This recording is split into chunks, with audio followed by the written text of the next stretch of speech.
ভেন্ডি আলুর সহজ রেসিপি জানতে ভিডিওটি দেখতে থাকুন। প্রথমেই দিয়ে দিচ্ছি তেল। এবার আমি ভেন্ডিগুলো ভেজে নেব।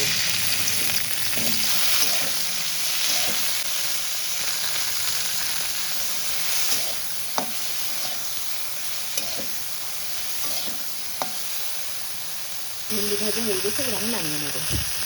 আবার আমি তেল দিয়ে দিলাম, দিয়ে দেবো পেঁয়াজ কুচি আর ঝাল কুচি, দিয়ে দেবো টমেটো কুচি,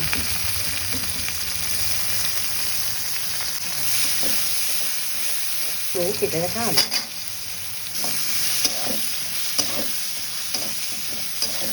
দিয়ে দেবো জিরে বাটা, দেবো এবার দিয়ে দেবো লবণ, দিয়ে দেবো হলুদ, দিয়ে দেবো গুঁড়ো ঝাল,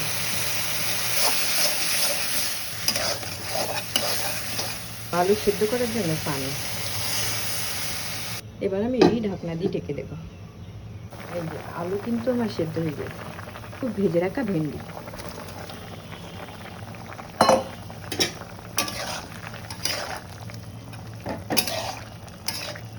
এবার আবার ঢেকে দেবো।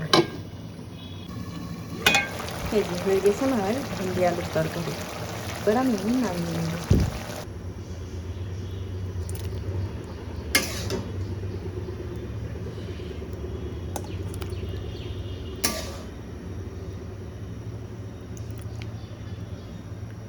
যে এইভাবে যদি ভেন্ডি আলুর তরকারি বাড়িতে রান্না করা হয় তো বাসার সবাই আঙুল চেটে ফুটে খাবে। ভিডিওটি যদি ভালো লেগে থাকে তাহলে অবশ্যই লাইক কমেন্ট শেয়ার করতে ভুলবেন না। আজকের মতো বিদায় নিচ্ছি, সবাই ভালো থাকবেন, সুস্থ থাকবেন, আল্লাহ হাফেজ।